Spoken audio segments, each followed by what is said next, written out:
But I think non-communication or miscommunication is probably the number one factor as to why the issues kind of pop up.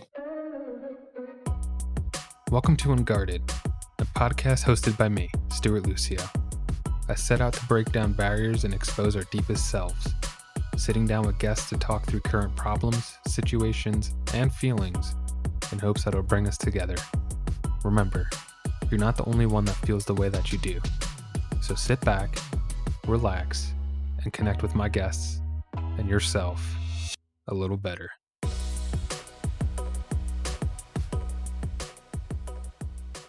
On my very first episode, I talked with John about miscommunication and the impacts it has on not only him, but those around him. John and I met probably a couple of weeks ago, and he's been a tremendous help with getting this podcast going. He has his own podcast called Puzzled Minds Podcast, which I'll talk about a little bit more at the end of the episode and also link it in the description. We had a really great conversation, and I'm excited to share it with you. Hope you take something away from it. I know I did. And with that, let's get into it. So the topic I think was work-life balance. Is that right? Well, I something actually came up a few weeks ago, actually when I was on that Charleston trip, and it's been kind of like a reoccurring theme. Okay. So I kind of wanted to talk about that. Yeah, just I guess kind of just give an overview. Okay. So whenever I'm like talking to someone, I'm usually very um, like calculated in how I what words I choose and stuff like that. And I'm not sure why that is. I think it's just maybe that's just how I am. And so, like I said, I'm always conscious of what I say.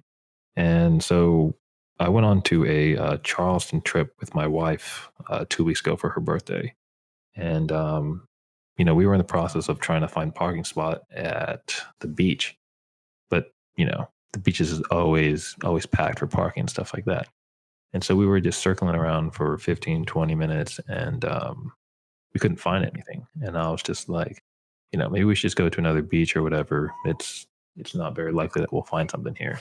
And then we do one more circle around, and we find something, but it's like $20. And I'm like, I don't think you can park there because like it looks like a restaurant. Like I feel like they would reserve the limited spots that they have for the people that are going to the restaurant. Hmm. And so like my wife calls one of the other drivers. So there's two cars that we're driving in, and my wife and I are in one car, and then another group of people are in another car, and they're driving separately, trying to follow us and trying to figure out these parking situations. And so, we passed by it, and I'm like, "What the fuck? Like, why are you telling them that we're going to park here? Because we don't need to fucking do that. Like, it's not going to work." And so, what I've noticed is like whenever I'm like frustrated with my wife, I don't resort to that whole choosing my word like wisely. I kind of just speak my mind, and with that kind of um, negatively affects like my wife. Just because I don't think about what I say, Yeah. I just spurt it out, and sometimes I say um, some hurtful things that I don't consider hurtful, but from my wife's perspective, it's very hurtful, and so that's something that I've been trying to work on. Um, trying to be consistent on choosing my words and what I want to say to her. Because again, I don't know if it's just the comfortability of being with my wife that I can, I say whatever. That's not that I say whatever I want to say, but because I'm more comfortable with her, I always just freely talk. Are there other moments outside of frustration where you're, I guess, talking freely with her? Oh yeah, yeah. I mean, I'm always talking freely when it's just us hanging out, watching something or spending time together, but they're not negative words or negative actions. That's just me being me, I guess. And so the times that where it is hurtful and stuff like that's when I'm frustrated. I don't believe in this whole uh, like Aries astrological stuff. My wife does. Right. So she kind of believes in it, not really. But I wouldn't say anger has been a issue with me because I don't normally get angry. I'm very mild or level headed. Yeah. I guess the times that I do, I am very outbursty, if that makes sense. What frustrates you? Like, what are moments or situations or things that end up making you feel that way? Um, that's actually a really good question now I think about it. I think it's just miscommunication. For instance, like with that whole like parking situation, I didn't think that, the spots would be available because it's a dining facility. And so, why would they lend out their spots to non-customers? But I think non-communication is a or miscommunication is probably the number one factor as to why the issues kind of pop up. Now, what is it specifically? Like, if you can get as specific as possible about miscommunication, like, why is it that? So I think both of us have a trait that we're trying to work on, but it's more so of I take the mantle of say less than you need to, Mhm. and that goes across every single aspect, whether that's at work, with friends, or whatever. And that's just my personal belief that I don't think you need to say more than you need to. And with my wife, she's not very vocal about her emotions. She likes to bottle them up. And so, when the two, what is the word, ideologies finally come out, it's kind of a big burst of energy. Yeah, so it's a buildup almost.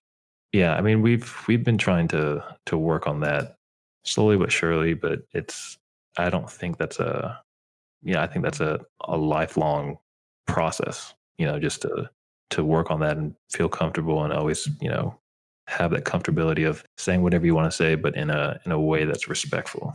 What have you been trying to do to work on it?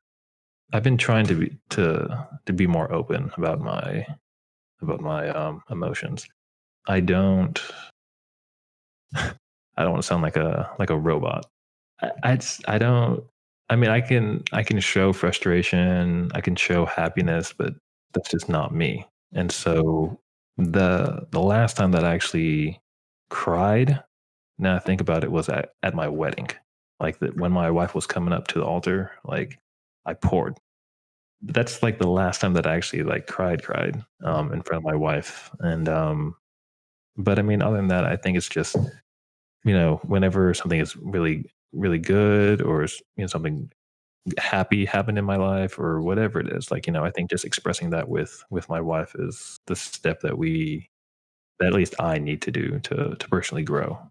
And so with being very even keeled, when you say expressing that, what does it look like for you with expressing emotion? So for happiness, I guess it's kind of just like I don't really smile either. So I may or may not be a robot. Who knows? Um, but I don't really smile. I'm not sure if it's just the way that I don't like my smile, or if I just don't like the act of smiling. I think it's maybe a combination of both. But smiling a little bit more um with my wife in terms of like pictures, because she always wants to take pictures, but I'm just like, let's take it and let's get over with it. As I'm sure many other male counterparts are like that. But just smiling and realizing that the pictures are for memories, maybe not for you, but maybe for her. And so she'll look at these whenever maybe she has a sad day, and she'll remember that particular time that that we had a great time together. So smiling more for me is a way of expression. I guess that, and like more so of like talking out like anything that happens, anything that frustrates me, or anything that's going well, just talking. And I think expression of emotions is the way that I'm working on that. What don't you like about your smile? I don't know. No, I think it has to do with how it, as long as weird as it sounds, how it elongates. I guess for my particular smile, it's very uneven. I'm not sure if that has to do with my wisdom teeth, because I recently got them out. There's a level of insecurity there? Yeah, yeah, 100%. I think I was before, I was always so self-conscious of a lot of things, whether it be like how I look, how people perceived of me. And that was when I was maybe in like my teens and early 20s. um I always tried to compensate for that, Mhm. trying to be either like the funny person, or trying to be like the center of attention. But that's not really who I am. And so I think as I grew older, that transition back to who I really was, I think kind of helped me become who, my I guess my real self. Yeah. And with that, like I said, I think about this a lot too. When I was younger, I never really smiled in my pictures with my family. And again, I think it was just a part of either like my smile, my self consciousness.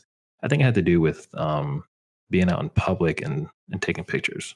Like people, I always thought that people would look at you weird because you were taking pictures out in public. And so I was just like, oh, let's just get this over with. Like, I don't want to be here. Let's just take it and let's go. So no one knows that we're here and stuff like that. And just looking back at old pictures, it's kind of, I guess, sad, to look at it and just you're just like, shit, man, you could have been smiling in all these pictures, but you were just fucking miserable and cared about other people's opinions. I guess. Not smiling in the pictures is one thing, but did you feel miserable? No, no, No? no, no, no. Okay. I think it has to do with again, with like the frustration and the self consciousness of other people judging you. Are you frustrated with yourself? No, no, not nowadays. No, I think it took me a while to accept who I am and feel comfortable in my skin, if that makes sense. I want to say it took me maybe 3 or 4 years ago where I actually felt like I was like comfortable. Through that, who are you or like what is your real self? Well, that's a loaded question. Holy shit! It's like, hey, describe yourself, but I feel like I'm in a job interview. Um, I mean, I'm just a guy that's trying to make it in life, trying to question life, trying to see what life is about, I guess, and nowadays I'm not very conscious or self-conscious of what people think. I think that life is too short to care about what other people think to a degree. And I don't want to say that I don't care what other people think because at work, you have to care what other people think about you and your image. But in terms of like outside of work, like I realize, that again, life is too short and it doesn't matter. Like the only thing that matters to me are like three things. It's, my family, whether it be my wife, my close friends, and my dog, and this podcast. So that's four. So from where I'm sitting, like it sounds a little bit of a contradiction, right? Because you're saying, I found myself, I'm good with myself, I don't care what others think. But one of the first things you brought up is how calculated you are when you talk to people. I don't know if that, so, okay.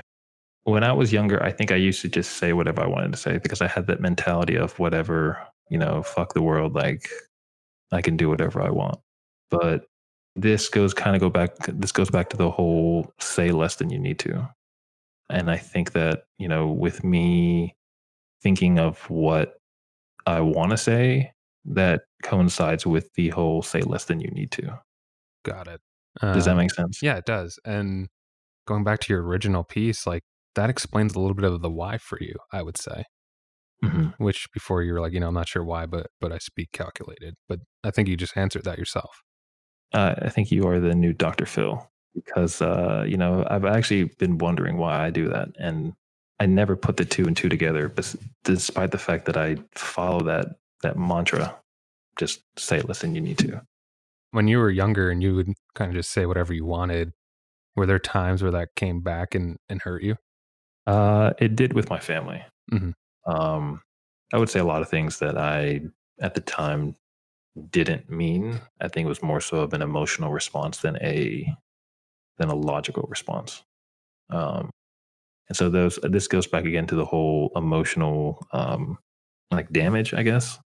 I would say some stuff that were really nasty uh, to my mom, and it would like I would say some stuff, and my mom would not like that stuff. But at the time, when I was young, I just didn't care. I was just like, I need to say what I need to say.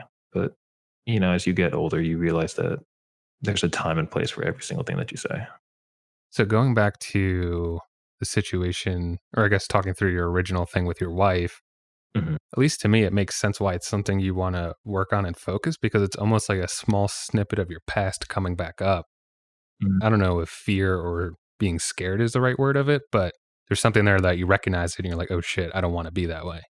Yeah, no, I think it took a while to realize that that my actions do affect others and maybe not the way that I originally see, Yeah. but that goes to the whole perspective thing in the sense of, people's perspectives. are different than what yours is, and if you don't realize that, then you'll never understand the problem. And so um, I don't want to emotionally hurt my wife. Like what kind of person is that? With the emotions, right, and being more, I guess, composed, and it makes it maybe a little bit harder for other people to read those emotions that you're feeling. Do you feel like that's something that your wife maybe struggles with too? Yes. Um, there's some times where she doesn't really understand, like, I guess, how I'm feeling. And she kind of just uses the excuse, or not the excuse, but she kind of says that, that's just who you are. And when I hear stuff like that, I don't, to me, that doesn't sit very well. Yeah. That's, if that was someone else saying that, like a distant friend, then I'd be like, okay, whatever. But for your wife to say that, it's very disheartening, I guess. I'm not sure if that's the right word, but I should be open to the point where, those words shouldn't come out. Do you feel like you're letting her down in those moments? Yes, because I think a part of marriage is communication, Mhm. and whether that be a certain percentage or whatever it is, having that open communication is a vital part. And I wish that we had, from the beginning. I think everyone wished they had open communication, but I don't think that's. I think again that goes back to the whole. I think that's a an ongoing thing that you have to work on, Right. because new things are being added. Whether that be new stresses, new animals, new children, stuff like that, new stresses that come into play. On the topic of communication, so if your wife, I guess if it's sometimes hard for her to understand where you are because you're not necessarily physically or verbally expressing an emotion, what is something you could do to help her know what you're feeling? I think it's just what is the word? Uh, like just being open and putting yourself on the line, if that makes sense. I don't know. There's a word that I want to use, but I can't think of it. Um, but it's just being open and putting yourself on the line so that she knows that, you're there 100%. That you're giving, that I'm giving her 100% of myself in terms of emotions, or, um, like I don't want to do 50% where you have to figure out what is, like, kind of like what you said before. It's, if you're not 100%, I guess, open or transparent, then it becomes a guessing game. Yeah. And, you know, that's not what we're here for. We're not playing guessing games. Is it your thought that she may feel like you're not giving 100% when you really are, or has she stated to you before, "Hey, it doesn't feel like you're 100% in?" I think that's more so of mine, like my perception. Um, Have you told her that? I will after this. And another thought I just had, because I'm very similar with emotions and just very composed, and it's hard to for people to know where I'm at. Um, One of the things I make a conscious effort to do is actually state the emotion I'm feeling when I'm talking to someone, so they have an idea of where I'm at. I just wanted to see what your thoughts are on that. I like that idea. Um, we don't get into many arguments, Mhm. but when we do, they're pretty big ones. And so I think incorporating like that, for instance, like, hey, like I'm feeling really down about this, or I'm really happy that this happened, like stuff like that. I think prefacing that statement with an emotion, I think, is the way that will make will make it crystal clear, because I don't think you can misinterpret that anyway. Right. There's nothing left to guess at that point. Yeah, yeah, yeah, 100%. And you know, I think I'm going to start incorporating that. And this is the whole like hindsight is 2020, right? But with the Mhm. whole looking for parking situation, maybe if you said earlier, "Hey, I'm frustrated, like let's just find a different place," then maybe it wouldn't have escalated like it did in that time. No, yeah, I do like that idea, and I'm glad that you brought that up, because maybe that was the missing part that I needed, in the sense of, there are multiple solutions that could be used, but for me personally, I think that having the exact emotion expressed, um, verbally, I think, is the way that will help my journey of communication. Yeah, it's a it's a jumping off point, it's somewhere where you can start, and it's a smaller start than just saying, "All right, I wanna be expressive of all of my emotions," which at the end of the day, it's like, if that's not you, it's not you, and that shouldn't be the expectation to do so. Um, Yeah. so it's kind of like, all right, well, what are some workarounds? And yeah, let me just state it, like just throw it out there. Mhm. You're talking about miscommunication. Well, the best way to communicate is to use your words. So like, at least for me, like I said, that's been really helpful is to try to kind of attack it that way. Yeah, definitely. Nice. How you feeling? Dude, you've, like, lifted a boulder off my shoulders. Um, I don't know, man, it's weird because I've never actually sat down and talked to someone about that, and, it really does, like, I was never a believer of talking things out. I was just like, you know, I'll figure it out. Yeah. 99% of the time I don't. It's just trial and error. But this kind of conversation, like lending an ear to someone and then you receiving feedback from maybe someone that has gone through similar things, I think opens up a new perspective. Like had I not talked to you, I would have never known to use that whole stating whatever emotion you were before you talk. And so I think that having again this whole talk is beneficial for me at least. It's been I don't know how long it's been, what, 20 minutes of just talking, but Something like that. Yeah. that problem has been an ongoing work in progress, I guess. And so yeah, no, I'm glad that we came to talk and came to that conclusion. And thank you for sharing that too. I appreciate you feeling comfortable enough to talk through all of that. Yeah, yeah, yeah, yeah. No one will ever wants to venture out of their safe zone. And I think that a little a little push outside of that safe zone is what we all need just to kind of reflect on who we really are. And I think with you having this conversation, my safe zone was for me personally, my safe zone was to figure this whole situation out. But with your um, gentle push, you were able to make me look at this in a different way in the sense of, maybe my solutions for this particular problem are not viable because I think I'm just reverting back to my old self and my old habits. And so having this conversation and just realizing that maybe the best way is just to be flat out and open is that's being out of my comfort zone, but that's the way that we'll grow. Good. I'm glad. Yeah, I'm glad you got something out of it. And that's like I said, this is kind of the goal is just to explore shit and see what happens. Yeah, it's I don't know, man. I don't think I can thank you enough for having this because if I didn't talk to you about this, I probably wouldn't talk to anyone else about this. Yeah. I hope if there's anything you take away from it is like you continue to have these conversations with someone. Like I don't think it's just a one and done. Like things like this definitely need to be a fluid type of motion versus just a point in time.